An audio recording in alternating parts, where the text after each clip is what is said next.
right, folks. 2013 NFL football season is upon us, and boy, KJ the Black Bandit is back with another year of prognostication, infallible, mostly infallible anyway. NFL picks.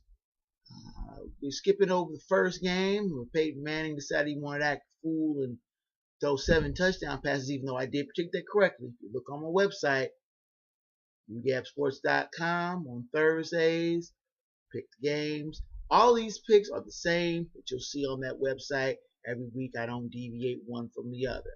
So let's get started into week 1. First game on the docket. It's Patriots and the Bills. They're playing up in Orchard Park. And the Patriots are back with their usual motley cast of characters, including Wes Welker's gone, including Aaron Hernandez is in jail. But you got Tom Brady. You got Bill Belichick. The Patriots are going to be okay. Not necessarily for the long run going deep in the playoffs, but they still have a better cast and crew than anyone in the AFC East. And that includes the Buffalo Bills, who are starting rookie E.J. Manuel a little quicker than they expected because their starting quarterback Kevin Kolb was hurt. I said Kevin Kolb was Ryan Fitzpatrick. The Bills situation, they have so much talent, that young talent that could be coming up, especially with Stevie Johnson, wide receiver CJ Spiller, running back.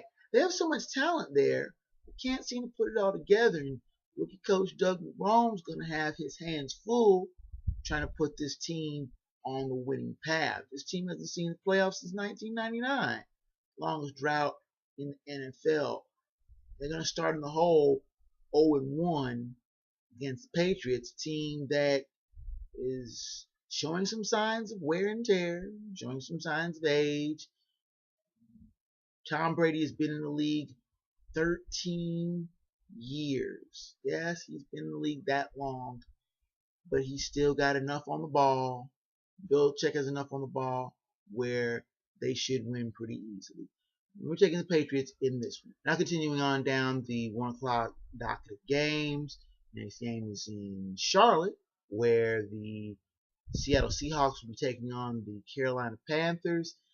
Now the Seahawks are the nouveau, or should I say the vote choice for NFC Championship.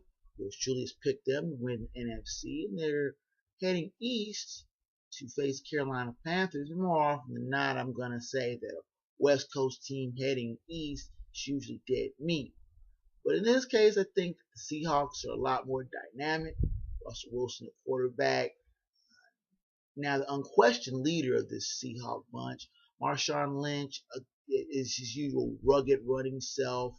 You gotta like the Seahawks offense. Their defense is one of the best in the league.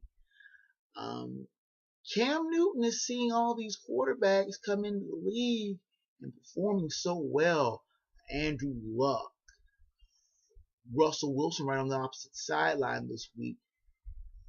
Colin Kaepernick, Andy Dalton in Cincinnati, of course RG3 up in Washington. He's seeing all these quarterbacks come into the league and wondering, how come it isn't clicking for me like it is clicking for them?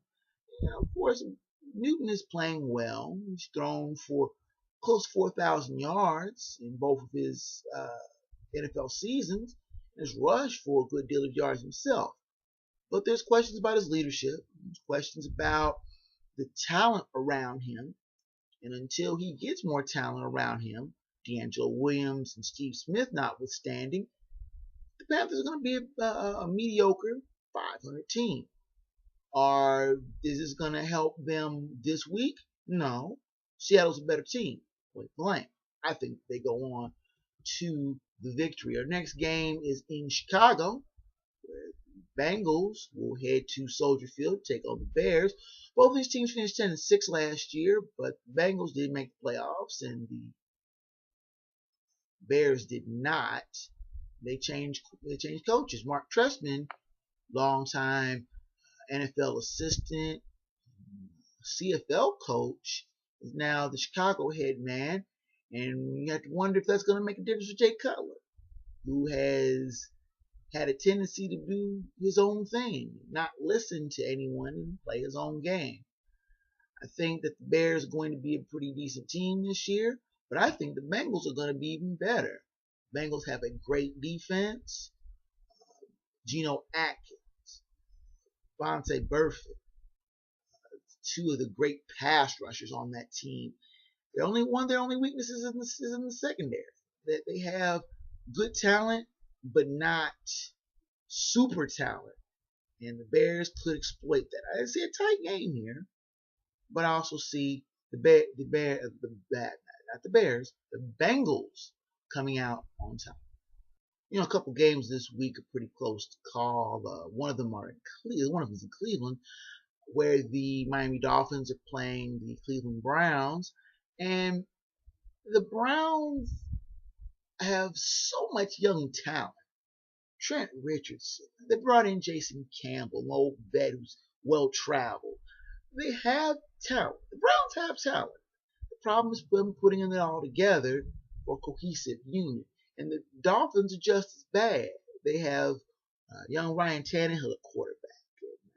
They brought in Mike Wallace, a free agent from the Steelers. They have good talent on the defensive end. But again, they can't put it all together in a cohesive unit.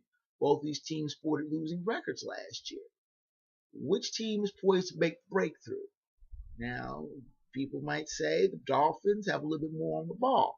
But for some reason, they're not really good on the road. They only had a couple of road wins last year. And for some strange reason, I see the Browns pulling an upset here. Not the upset of the week, mind you. Coming later. But I still think they have enough talent to surprise the Dolphins and pull out a tight win.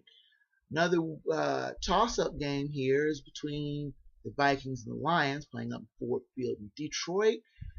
The Lions started out pretty decently and then just imploded with an 8-game losing streak to finish the season. The Vikings were one of the more pleasant surprises in the NFL last year, going 10-6. Adrian Peterson rushing for 2,097 yards and taking home the MVP in the process. Now you have to wonder, what's he going to do for an encore? He says he wants to break Eric Dickerson's near 20-year-old record of 2,105 yards. This scribe thinks he can do it. He's going to have a daunting task in front of him with a good Lions defense that took a lot of heat for its immaturity, lack of poise. Ndamukong Suh being one of the culprits here, that had he played more under control or focused, that they would be a lot better team. I think between Peterson's dynamic running versus the Lions' solid, if unspectacular at times, defense, that Peterson should get enough touches and enough runs to make a breakthrough. And one of the big questions here is Christian Ponder. He's under the gun because a lot of people think he is not doing his part in keeping offense and keeping defenses honest enough to not load the box against Peterson. I don't think he'll have a spectacular game, but I think he'll have enough of a decent game. New wideouts, Craig Jennings, and wideout and Cordell Patterson, a nice rookie.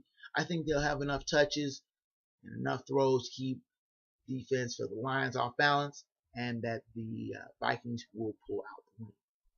Now moving on down the line in the docket of games, go to Indianapolis, where the Raiders are taking on the Colts, Lucas Oil Stadium.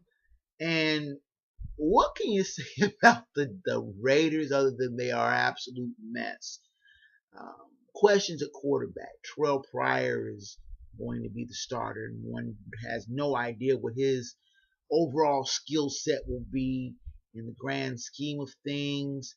Darren McFadden's a competent, capable runner, but sort of like the situation aforementioned in Minnesota, teams will try to load up a box to stop him, dare Terrell Pryor to beat them.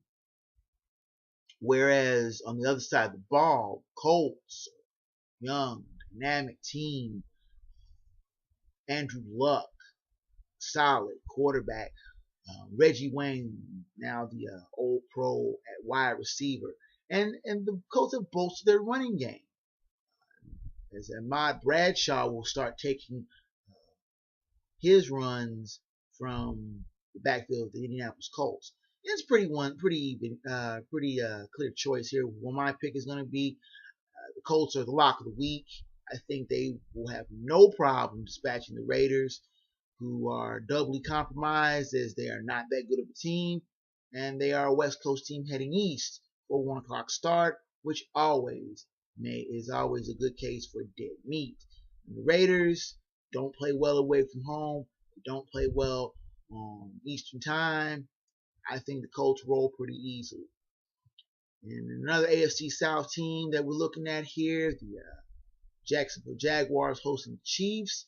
The Chiefs went 2-14 last year. Horrible team. A lot of just disorder and dissension in that team. Andy Reid has come along from the Eagles, formerly the Eagles, and he's put in a new program. Alex Smith is now the quarterback of the Chiefs, and I still can't figure out why it seems that so many former 49er quarterbacks end up in Kansas City. But Smith is now the third quarterback that once started in San Francisco to now be quarterbacking the Chiefs. And under Andy Reid's system, I think he's going to flourish. Jacksonville Jaguars are an absolute mess. Aside from Maurice Jones-Drew and Justin Blackmon, they have no real offense. Blaine Gabbert's a disappointment, to say the very least. And their defense is just messy. When your best player on defense is your punter and Bryant Anger, you got a real problem. Jacksonville Jaguars, though they are hosting the game, will likely not be in front of a large crowd. And good for them, because they will see Kansas City, the Chiefs, pull out a pretty easy win. Now, a couple of the more interesting games this week involve NFC South teams, the first of which is in New Orleans, where the Saints are hosting the Falcons.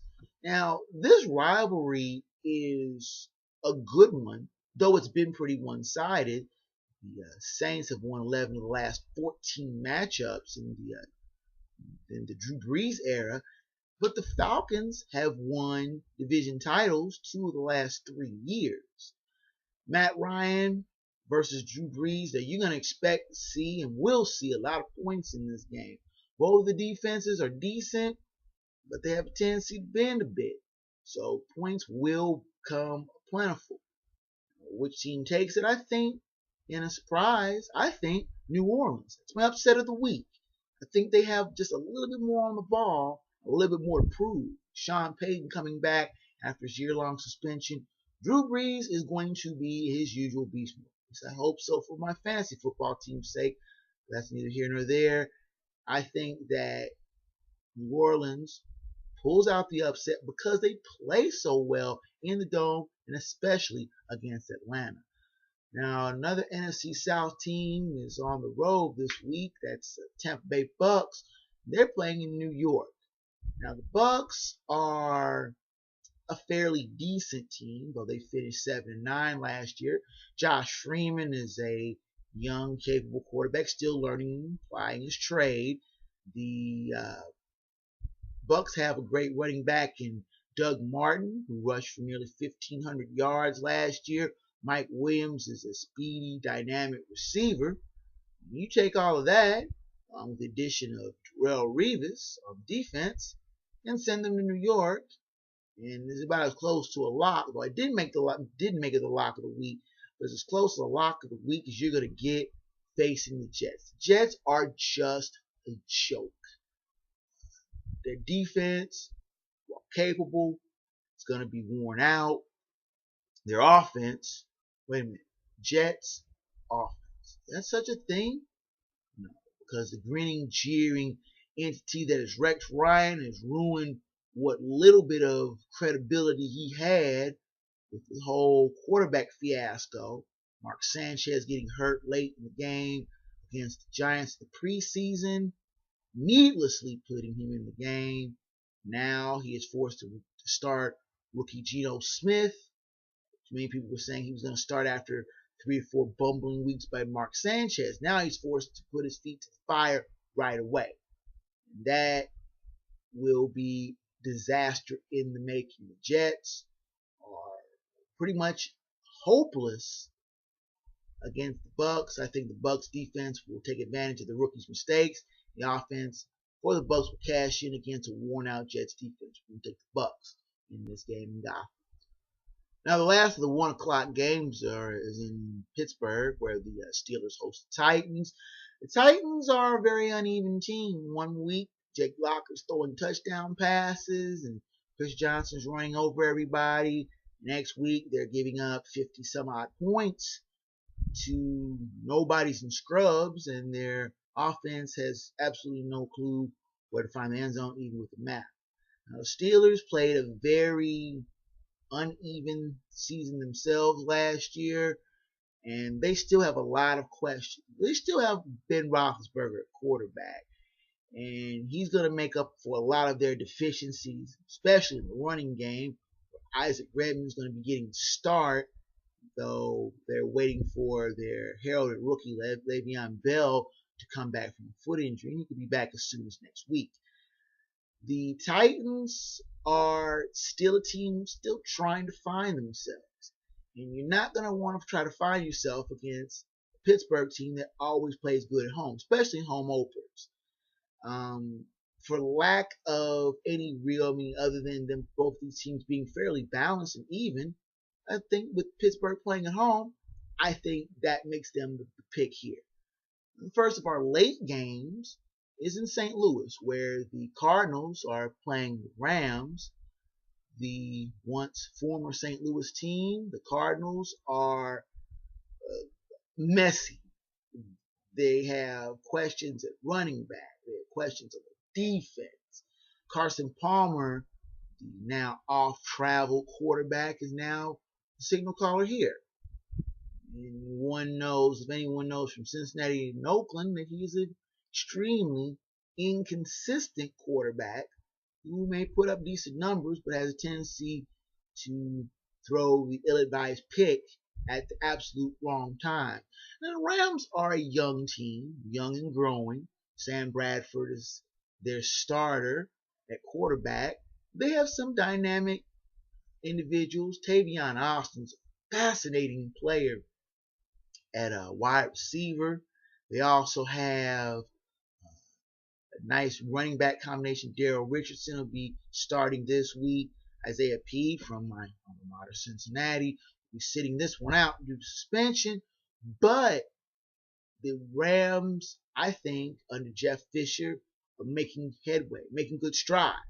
And at home against a very beatable Cardinals team, I think that they can break their long opening weekend losing streak and pull out a win. Now, the week's other late afternoon game is in San Francisco, where the Green Bay Packers are taking on the San Francisco 49ers in the finale season of Candlestick Park, as the Niners are moving down coast to Santa Clara next year.